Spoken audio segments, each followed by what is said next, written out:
Komiði all sæl og komdu sæl kæra Vog. Það er komið að Voginni. Ég er að gera þetta svolítið öðruvísi núna.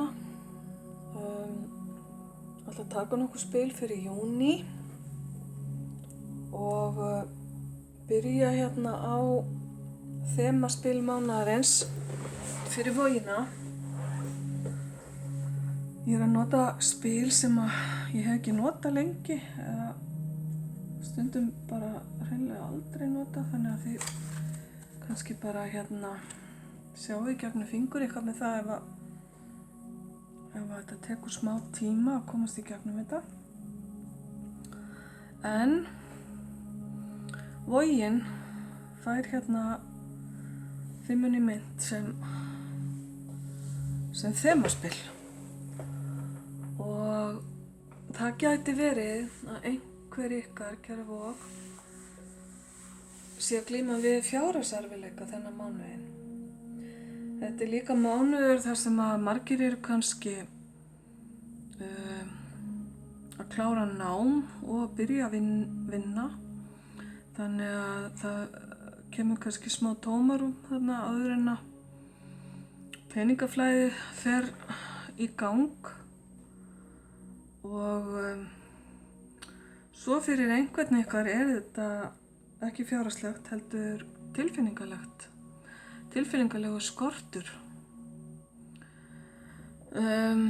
Skortur á vellíðan, skortur á athygli.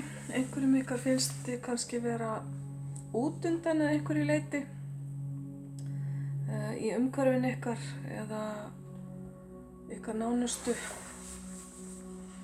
Og þá er bara að gera að vera ekstra góður við sjálfan sig.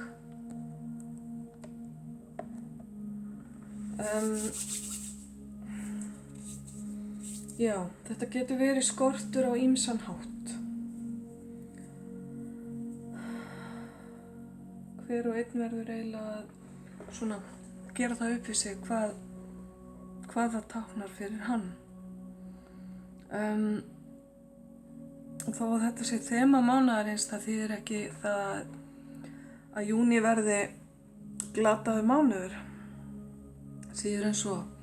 Ég hef ekkert mjög slæma tilfinningu fyrir þessu spili. Þetta er ef til bara ábending fyrir einhverjir ykkar, kæru Vogir, að huga vel að fjárhagnum þennan mánuð og bara passa vel upp á ykkur sjálfar. Ég ætla að setja þemaspilið aðeins til hliðar og meðan að ég tek hinn.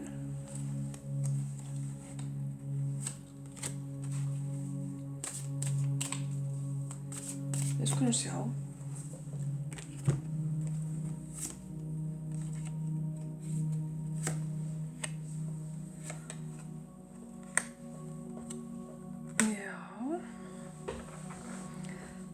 Vá, það byrja vel.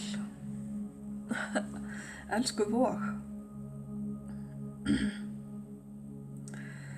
Þetta get ég eiginlega ekki túlkað neitt öðruvísi heldur en samband milli tveggja einstaklinga.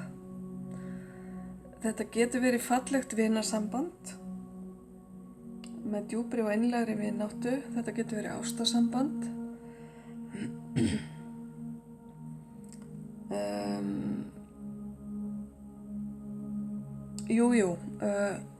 Sambönd geta verið á margvíslegan toga, en það fyrsta sem poppaði upp í hugann á mér var einhvers konar ástarsamband. Hérna höfum við þetta fallega fólk,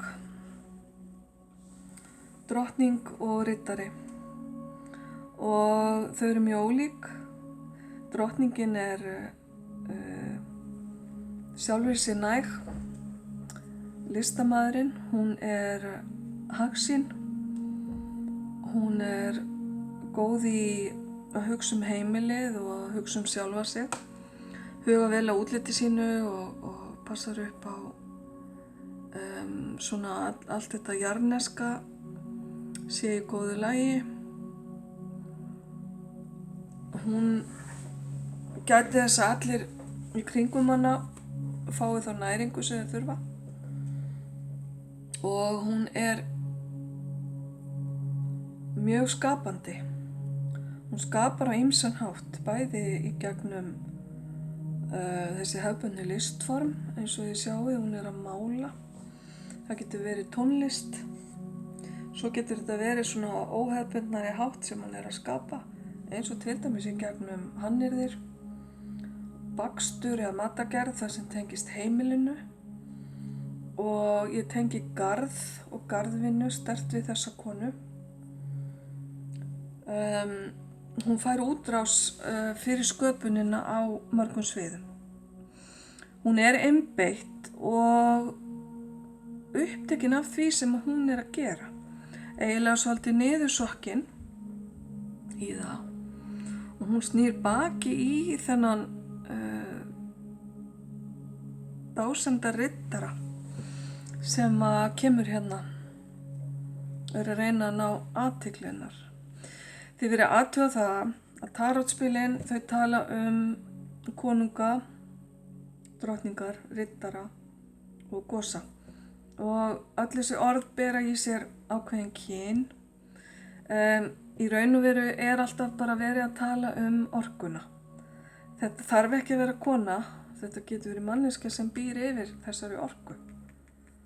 Fullt af karlmönnum eru mjög heimilislegir og skapandi og allt sem ég taldi upp hérna á undan. Og eins með riddarann, þetta er dreymandi riddari, þetta er tilfinningariddarinn sem sýnist mér sitja á svona svipu sveflum eins og prinsessan á bauninni sem þýðir eflaust bara hversu næmur hann er. Hann er óhræddur, hann hefur sleppt taki á óttanum og er bara viss að hann að sjarmera allar sem hann kemur nálægt. Hann er mjög tilfinningaríkur sem sagt, en eins og ég sagði, þetta þarf ekki endilega að vera karlmaður. Kona getur alveg spúið yfir þessum eiginleikum. Við erum alltaf í tarotinu bara að tala orkuna sem spilið býr yfir. En myndmálið er oft svo sterkt að maður vill festast stundum svolítið í því. En allt í lagi.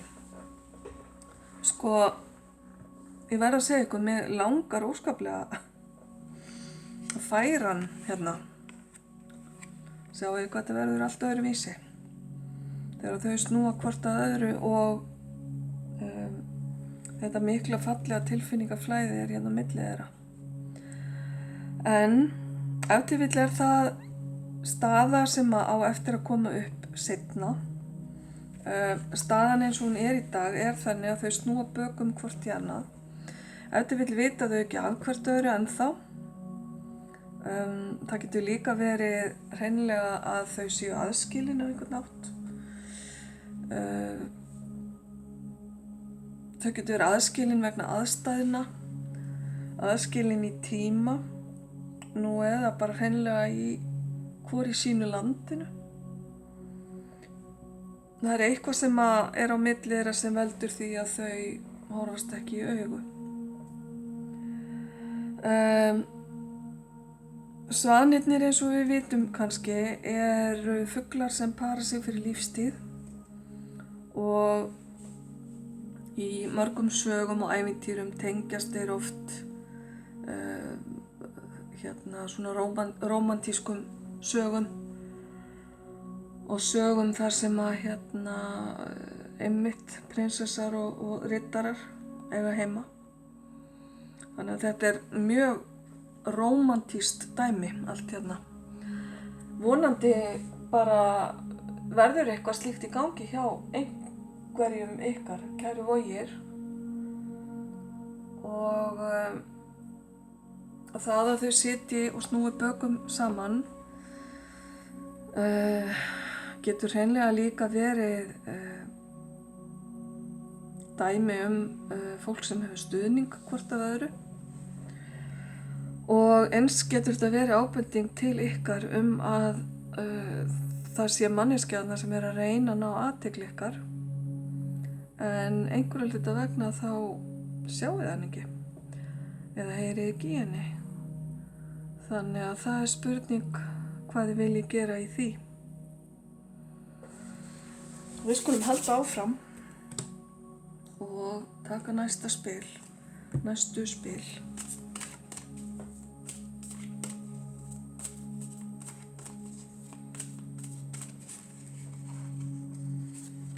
Júní fyrir Vogina.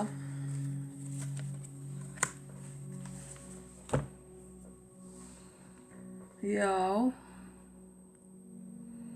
akkurat.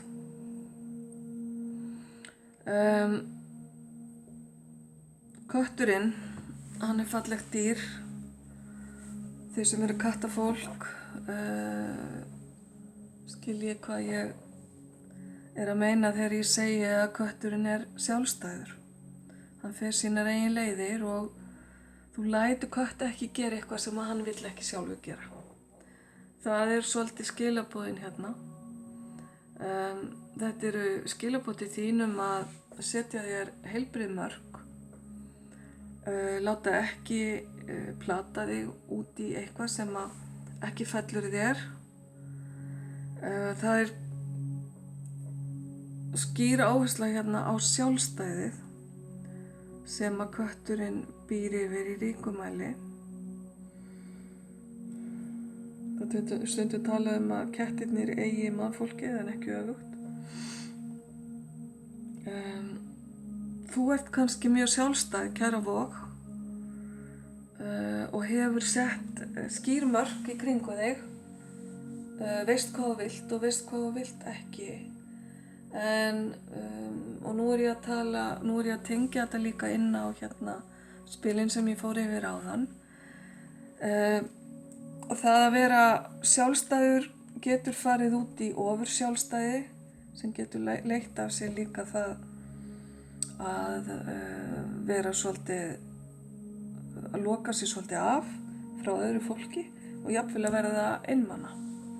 Þannig að hafðu það í huga í þínu lífi að það að þú sért sjálfstæður eða sjálfstæð, kæra Vog, og að það sé þá á þínum forsendum og það sé vegna þess að þú viljir hafa hlutina þannig sjálf en ekki að þú sért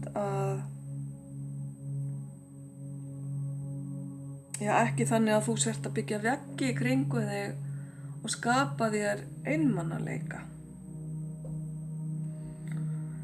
Svo er hérna hitt dýrið.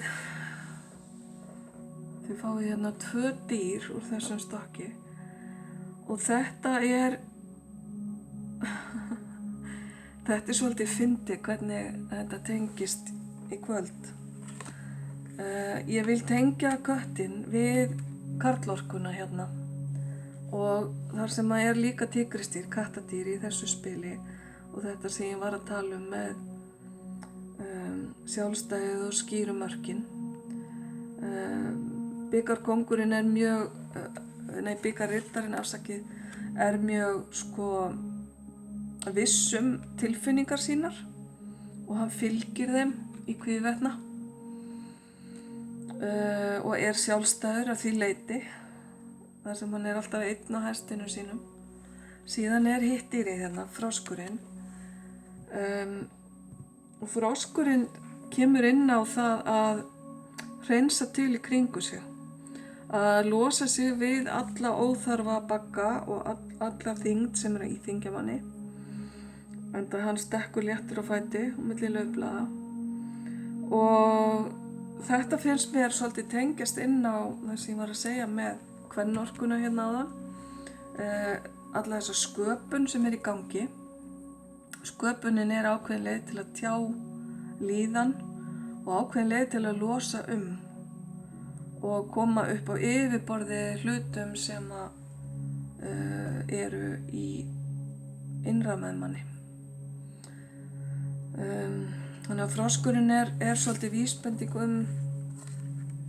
að júní verði þannig mánuður þar sem að ákveðin svona hreinsun er í gangi.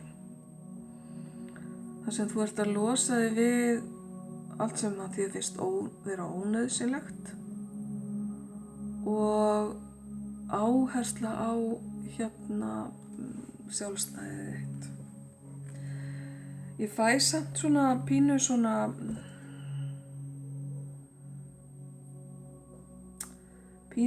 tilfinningu með þessu að þetta sé ekki endilega það sem þú hefði kosið þér í júní ef þú mættir ráða. En við skulum sjá. Kíkjum áfram í spilin. Næsta spil sem ég tek tengist inn á orkustöðvarnar. Það orkustöðvarspil.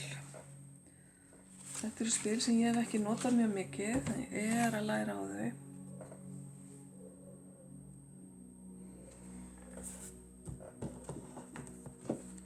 Það hvatastöðin, appelsínuguli liturinn sem að þið fáið.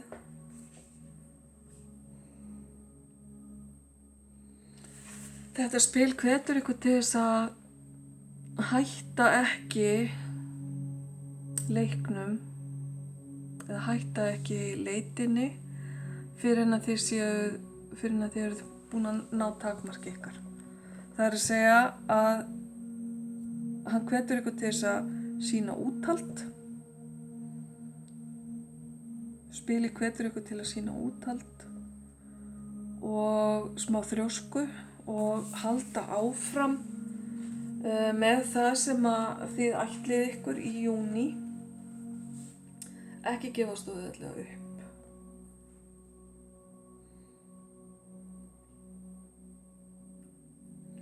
Gefið mér smá stund hérna.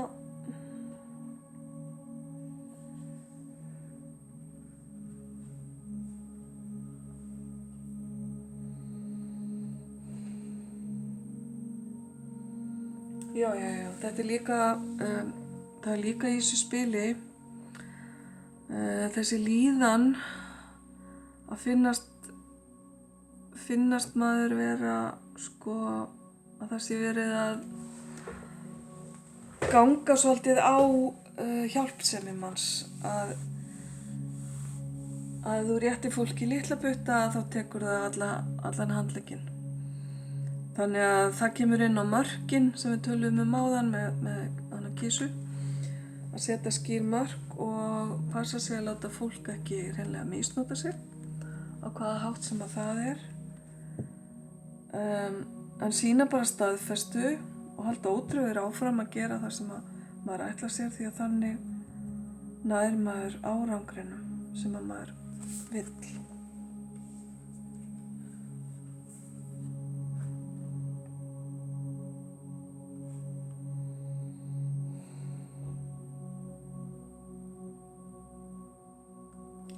Ef þið fáið skilaboð eða tilfinningu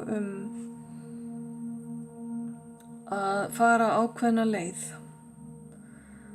ef ykkur finnst innsæðið vera að reyna að kippa í ykkur eða banka á öxlina á ykkur eins og þessi er að gera hér, verið þá meðvituð að reyna að fylgja því. Við erum öll með okkar vendarengla, leiðbeinendur eða hvað sem við viljum kalla þau, sem gera sitt besta til að láta okkur vita þegar við erum ekki á réttri leið og reyna að ýta okkur varlega í áttina því sem er best fyrir okkar framvindu. Og það einu sem þau biðja er að við hlustum á þau. Þannig að kannski færðu sterkt á tilfinninguna núna í júní að það sé verið að beina þér á ákveðna braut og eitthvað segir mér að sjálfstæðið þitt sé svolítið að berjast á móti því. Það er svona tilfinningin sem ég fæ hérna með þessu spili. En hvatastöðin er ekkert annað en tilfinningar og það hvatastöðin sem dregur okkur, eða orka hvatastöðarinnar sem dregur okkur að öðru fólki oft á tíðum.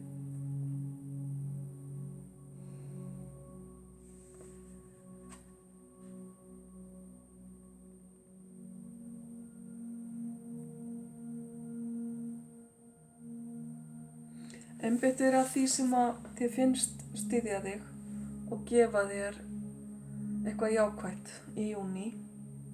Og ef þú varst á góðri leið með eitthvað en fannst eins og þú hafir þurft að hætta einhverju eða gefast upp á einhverju eða hafði kannski ekki næga orku til að klára verkefnið, nægilegt úthald eða næg fjárráð, þá núna í júní annað tækifæri til þess að halda áfram með þetta verkefni sem þú varst búin að leggja til hliðar. Ok, þetta verkefni getur legið í samskiptum með aðra. Þetta verkefni getur líka verið það að reyna að opna aðeins á þennan sjálfstæðis múr, vil ég kalla hann, fyrir einhver ykkar, til að hleypa fólki aðeins nær þér.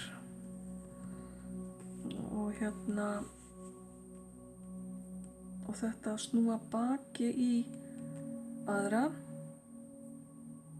eitthvað sem að mun breyta því. Þetta eitthvað sem að þú þarft að vinna í. Kæra Vog. Heyrðu, já, við erum ekki alveg búin. Næst ætlum við að taka spil sem að gefi vísbendingar hvort það sé eitthvað sem þú þarft að heila. Í sjálfu þér, í sjálfri þér, í júní. Hvað þarf vogin að heila? Þetta svona í framhaldi af því sem ég var að segja. Þetta spil sem heitir mistök, eða eitthvað sem hefur misheppnast.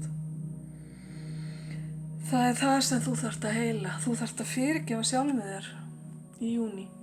Kæra Vog. Sjálfri þér. Af því að ég að tala við vogina. Fyrirgefa sjálfri þér. Bara allt sem þér hefur mistekist í raun og veru. Allt sem að þér finnst að þú hefði getað staðið þig betur í, að þú hefði getað gert betur eða gert öðruvísi. Þú ert ekki minni manneskja en aðrir þó þú búir ekki við sömu eiginleikum og þeir, eða þó að líf þitt hafi farið á annan veg. Við erum bara hvert og eitt okkar á okkar leið og þetta eiginlega bara skilaboðið þín að þykja vænt þig og þitt líf nákvæmlega eins og það og klappa þér bara á bakið og gefðu sjálfu þér knús.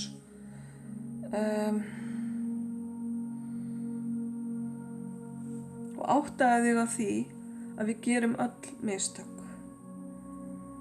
Og það að finnast með að vera misheppnaður á einn eða annan hátt, það hefur mjög mikið bara með sjálfsmyndina að gera. Þannig að ef þú getur gert eitthvað í því að efla sjálfsmyndina þína, þá það mjög góður tími núna í júní til þess að vinna svolítið í því. Nú ef að þessi mistök í gæsalöppum fela í sér að þú hafi gert eitthvað á hlut annara, þá auðvitað bara sjálfsagt að reyna að vinna í fyrirgefningu í því máli. En við fáum eitt spil sem nokkurs konar lausn við þessu spili.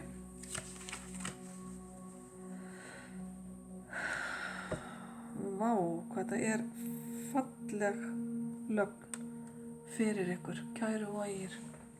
Lausnin felst í ástríkum tengslum við aðra, við fólki í kringu þig, gæti verið við eina sérstaka manneskju og það að brjóta niður einhverja múra, hleypa öðrum inn í líf sitt, það er það sem þetta snýst Þannig að við erum svolítið komin í hring, við erum svolítið komin hérna þar sem við byrjuðum með kærleiksríkt samband við aðra eða við annan einstakling. Þannig heilarðu það sem að þér kannski hingað til hefur fundist vera einhvers konar eitthvað sem hefur misheppnast í þínu lífi. Kannski áttu einhver misheppnuð samband að baki af því að við erum að tala hérna sambönd og það eru mjög fáir sem eiga ekki einhverja þannig sögu. Auðvitað hefur það hindrað þig í að taka skrefið inn í næsta samband en skilaboðin allavega hér í spilunum í júní eru á þann veg að þú virðist vera nokkuð vel búin að vinna þig frá ákveðnum hlutum og hluti af lausninni sem að þú átt eftir að kannski að skoða er þetta hérna samvera, samband, samruni við aðra. Þannig að þetta var svolítið svona, vogin fékk svolítið svona sambandslestur. En það kemur alltaf upp hjá einhverjum. Þannig að gangi ykkur bara vel með það, kæru vogir, í júní. Svo er það álfaspilin. Hvar eru þau? Ég ætla að draga hérna fyrir ykkur álfaspil. Augnablik.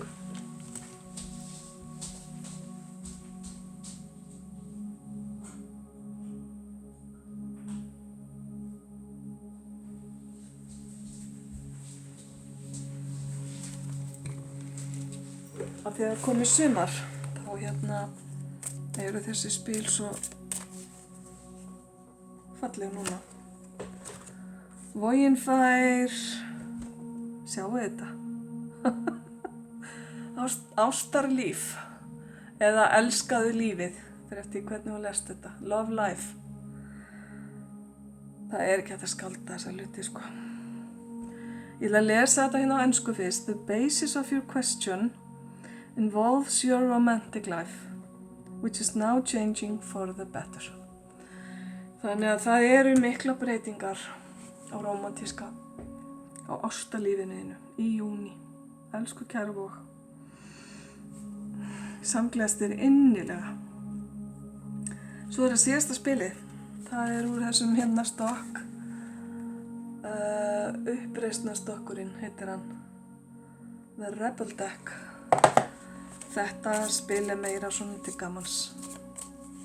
Við skulum sjá hvaða skilaboð þið fáið. Það eru stundum blótsyrði í þessum spilum ef þið þolið illa slíkt. Það skulle bara slökkva núna. En þú færð hérna. Já, ég veit ekki hvernig á að þýða þetta. Það þýðir ekki að reyna að þýða þetta bara pent. Það er bara þegið og hlustaðu. Hættu þessu blaðri og hlustaðu. Fyrirgefðu og slepptu. Let that shit go. Þetta er bara staðfesting á því sem við vorum að tala áðan. Ég hef mjög góða tilfinningu fyrir þessu mánuði fyrir ykkur vogir, kæru vogir. Ég held þetta sé besti lesturinn hingað til. Svei mig þá. Gangi ykkur sem allra best og ljós og kærleikur til ykkar.